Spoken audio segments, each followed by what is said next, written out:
Hello, my name is Kate Jones, and this is my case study on copyright and the computer.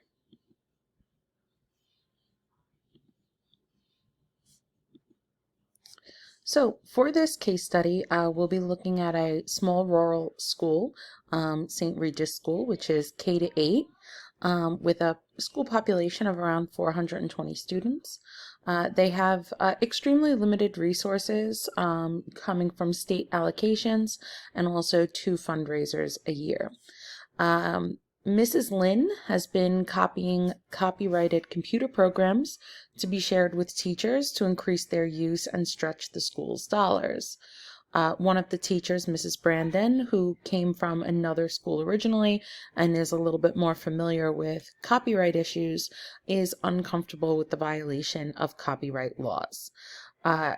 The PTA seems to be supporting Mrs. Lin's efforts, and the principal, Mr. Sample, is concerned about losing parent support for his vision, since he also is not originally from St. Regis.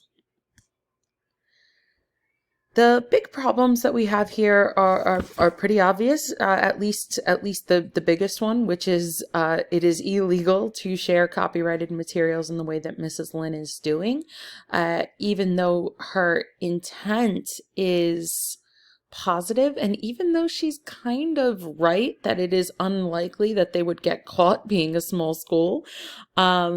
If they were to be caught, the school district, Mrs. Lin, all might have to pay a hefty fine for violating copyright laws. So a fine like that could be disastrous for a small community, limiting the resources for the students even further. Mr. Sample is pretty well liked by the community at this point.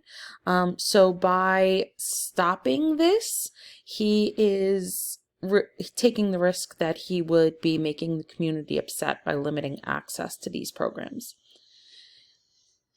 It is really up to Mr. Sample to make the correct legal decision, or the decision that would most benefit his community and keep him popular. So if we are going to synthesize this into a simpler statement, a rural school is violating copyright laws by distributing copyrighted computer programs with the support of most of the staff in the PTA. The new principal, originally from outside the community, is worried about maintaining his positive relationship with the school and the parents. So the main people involved in this are Mr. Sample, the principal, Mrs. Lin, the librarian / computer resource room person, Mrs. Brandon, who is the teacher who comes forward to Mr. Sample in order to voice his concerns. A couple of the other teachers who've been given the flash drives with the information on it, as well as the PTA. So we know a little bit more. I did mention this earlier, but St. Regis School is a K to 8 school in a small rural community, 25 miles to the nearest city. And the program has very little extra money. They have small state allocation and 2 fundraisers. So the things that are important for us to keep in mind are that the copyright infractions must end, but in a way that doesn't isolate the community. The school community must be educated on the consequences of violating copyright laws. The community should come together to plan an event or fundraiser that will allow them to purchase more software. The principal can rework the schedule to mandate access to the computers that are currently available to all students. And there needs to be a presentation to the PTA that includes evidence of how costly a copyright infringement case can be to the community. A couple of the options that the principal might have: do nothing, which is really not an option at this point. The school district could be sued and it could be very costly. Immediately end the copyright infractions. By asking Mrs. Lin to stop, you solve one problem, but may isolate the school community if you stop it without explanation. So really the best option would be end the copyright infraction while planning professional development on copyright laws and a presentation to the PTA. That wouldn't be the only steps that would be necessary, but it is imperative for the community to be aware of the possible consequences of copyright infractions. So while doing nothing is certainly choosing the path of least resistance, it is unethical and illegal to do nothing. The infringement must be stopped in a way that does not isolate the staff and parents. So professional development, presentations to the board, ideas on how to best utilize the resources currently available, and ideas for new fundraisers may help to keep the community on my side.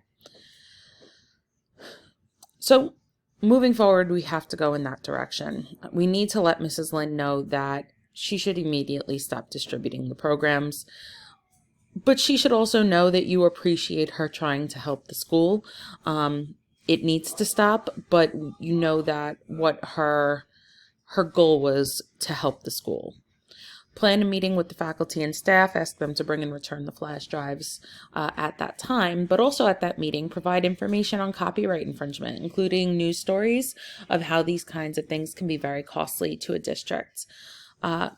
Good idea might be to put together a committee to come up with ideas on how to best utilize the programs and or how to raise money for additional programming. While this is being implemented, it is imperative that the board puts a copyright policy into place. As principal, Mr. Sample should present why this is so important to the board, and then present the new policy to the PTA, explaining how costly copyright infringement can be for a school district. There may be some people upset with the choice, but I'm confident that most people would be reasonable and understand the new policy, as it is there to protect the students and the school. Warn, but don't threaten. It's important that Mrs. Lynn knows that her efforts were misguided, but with the students in mind. You want to keep Mrs. Lynn happy as to not create a group against you, especially since you as this new principal in this new area are already kind of an outsider. If people get together and are fiercely opposed to everything you do from this moment on, that would be problematic, and that could happen if you isolate a popular teacher like Mrs. Lynn. In conclusion, by following copyright laws, we will be avoiding a potentially costly lawsuit for the school district. In a small school, that could be disastrous in the long term. By creating a committee to explore ideas to bring more money into the school, we're showing our commitment to the students. It's even possible that there may be grants available to help with the technology, and having this committee in place shows that you're willing to be a team player. By providing professional development and making a presentation to the board and PTA, we're showing transparency and ensuring the community that there is a plan in place. And by creating a policy, we're showing our commitment to doing things the correct and ethical way, which is ultimately the right thing to do for our students.